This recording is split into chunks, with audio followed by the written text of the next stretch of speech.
भारतीय अपवाह तंत्र दो प्रकार का होता है, एक हिमालय नदी तंत्र, एक होता है प्रायद्वीपीय नदी तंत्र। जो हिमालय नदियाँ होती है वो ग्लेशियर प्लस मानसून से मिलकर बनी होती है, और जो प्रायद्वीपीय नदियाँ होती है वो मानसून से मिलकर बनी होती है।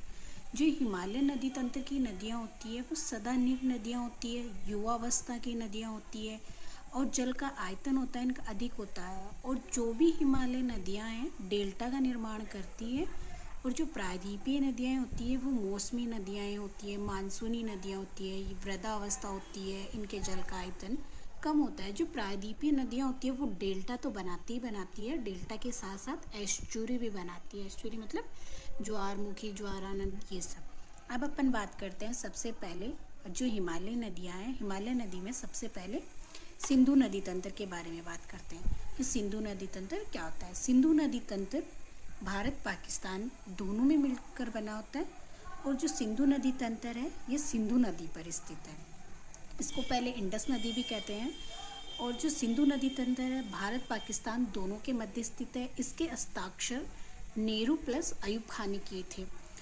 भारत की तरफ से नेहरू जी थे और पाकिस्तान की तरफ से अयूब खान थे, और इसकी मध्यस्थता विश्व बैंक ने की थी। जो सिंधु नदी तंत्र है वो पंचनद से मिलकर बना होता है। पंचनद किसे कहते हैं? पंचनद में 5 नदियों का समूह होता है जिसे पंचनद कहते हैं। पहली नदी है झेलम नदी, चिनाब नदी, रावी नदी, व्यास नदी, सतलुज नदी।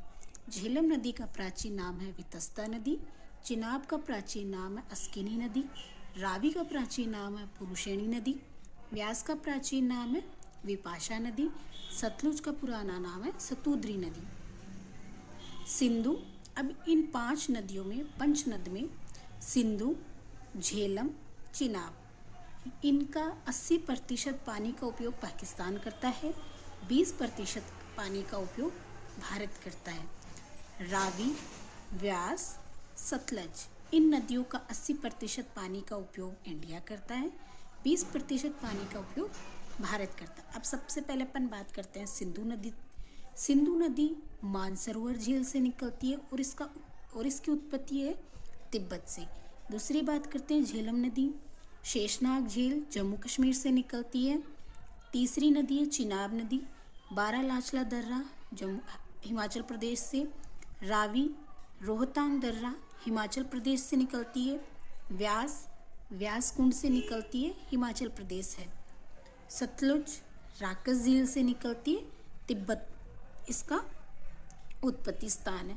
पंच नदियों की एकमात्र नदी है व्यास नदी, जिसका उद्गम भी हिमाचल प्रदेश में होता है, और इसका जो अंतिम मुख है, अंतिम स्थान है, वो भी हिमाचल प्रदेश ही है। ये एकमात्र नदी है हिमनद की जिसका उद्गम और अंत दोनों ही भारत में होते हैं। अब अपन बात करते हैं सिंधु नदी के बारे में। आप देख रहे हैं सिंधु नदी का ये जो डायग्राम है, ये पूरा सिंधु नदी तिब्बत में शेरमुख सिंधी ख्वाब नदी तंत्र से मिलकर बनी होती है। ये विश्व की सबसे बड़ी नदियों में से एक है। इसकी कुल लंबाई 2880 किलोमीटर है, जिसकी भारत में इसकी लंबाई 1114 किलोमीटर है। सिंधु नदी की उत्पत्ति बोखर हिमनद के समीप मानसरोवर झील कैलाश पर्वत के उत्तर से होती है। ये इसका डायग्राम है। ये मिठान कोस्ट है, ये मानसरोवर झील है तिब्बत में। बोखर हिमनद है, दमचोक नामक स्थान से ये भारत में प्रवेश करती है। और ये नुब्रा नदी, शोक नदी, लेह शहर, ये लद्दाख है, जम्मू कश्मीर, लद्दाख, ये गिलगित, और यहाँ चिल्लास नामक स्थान से ये भारत में पाकिस्तान में प्रवेश करती है। और यहाँ से होती हुई ये है मिठानकोट से यह अरब सागर में गिर जाती है। और बुंजी नामक स्थान पे यह भारत के विश्व के सबसे गहरे गोर्ज का निर्माण करती है।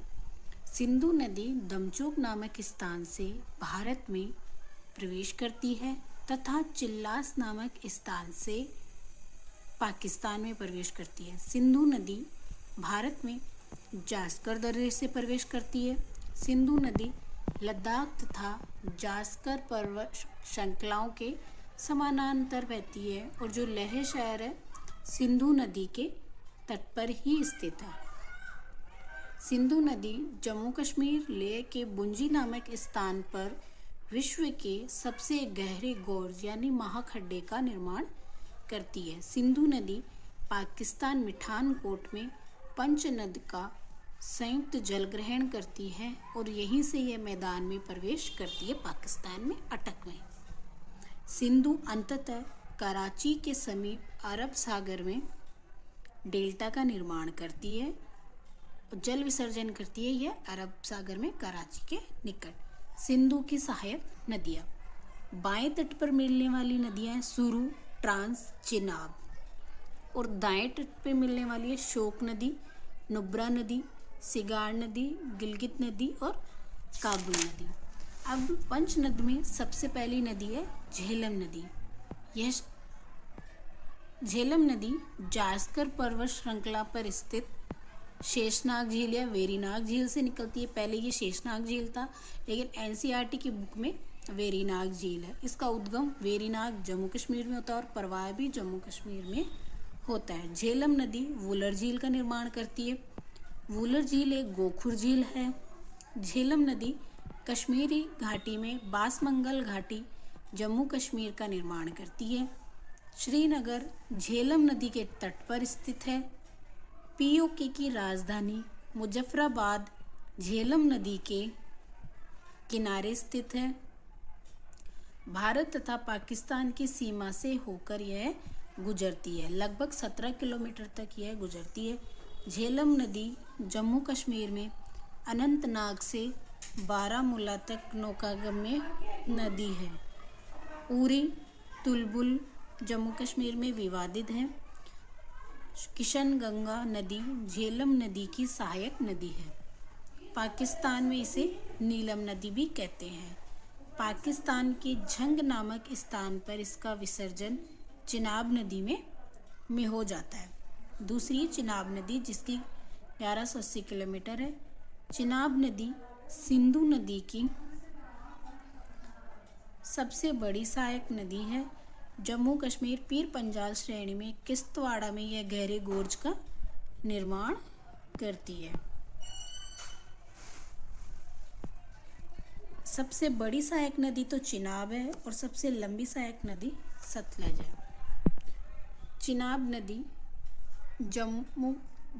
नदी हिमाचल प्रदेश बारालाचला दर्रे से चंद्र तथा भागा नदियों के रूप में निकलती है। चंद्र तथा भागा हिमाचल प्रदेश में तांडी नामक स्थान पर मिलकर चिनाब नदी बनाती है। चिनाब नदी हिमाचल प्रदेश में किलोंग घाटी बनाती है जो लाहौल तथा स्पीति बहुत बाहुतुल्य है।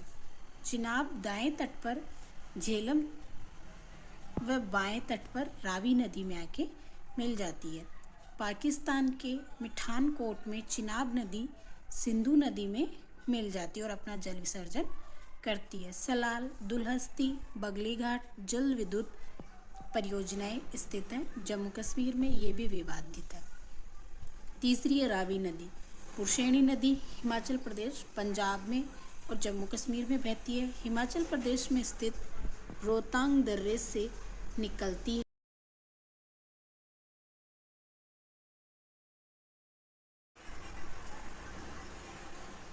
हिमाचल प्रदेश में चंबा घाटी का निर्माण करती है। रावी नदी के तट पर भारत में गुरुदासपुर तथा पाकिस्तान में लाहौर शहर स्थित है। परियोजना चमेरा हिमाचल प्रदेश, रणजीत सागर पंजाब में है जहाँ पे थिनबाद स्थित है। व्यास नदी विपासा हिमाचल प्रदेश में व्यास कुंड नामक स्थान से निकलती है। हिमाचल प्रदेश में कुल्लू घाटी व कांगड़ा घाटी का निर्माण करती है। कांगड़ा घाटी में चाय की खेती होती है। मैदान में प्रवेश तलवाड़ा होशियारपुर पंजाब से। उद्गम व अंत दोनों ही भारत में होता है। व्यास नदी हिमाचल प्रदेश के नैना नदी के समीप धौलाधर घाटी पर्वत श्रृंखला में गहरे गोर्ज का निर्माण करती है। व्यास नदी पर हिमाचल प्रदेश में पार्वती जल विद्युत परियोजना, पोंग बांध जलाशय महाराणा प्रताप सागर, पड़ोहे बांध व्यास नदी पंजाब के कपूरथला के समीप सतलुज नदी में मिल जाती है। सतलुज नदी या सतुद्री नदी। हिमाचल प्रदेश पंजाब पंचनद की एकमात्र नदी जिसका उद्गम व अंत दोनों भारत से बाहर होता है। पंचनद की एकमात्र नदी जिसका उद्गम व अंत दोनों भारत से बाहर होता है सतलुज है, और पंचनद की एकमात्र नदी जिसका उद्गम व अंत दोनों भारत में होता है वो व्यास है। पूर्ववर्ती नदी हिमालय की उत्पत्ति के पूर्व में बहने वाली नदी है। पंचनद की सबसे लंबी नदी है। सतलज नदी तिब्बत में राकस झील से निकलती है। तिब्बत में लोंगचेन ख्वाब के नाम से जाना जाता है। सतलज भारत में शिपकिला दर्रे से प्रवेश करती है। पंजाब में सतलज नदी में व्यास नदी मिल जाती है। चिनाब भावलपुर के निकट इसका विसर्जन हो जाता है। धन्यवाद guys, thank you so much. Video को लाइक करें, चैनल को सब्सक्राइब करें।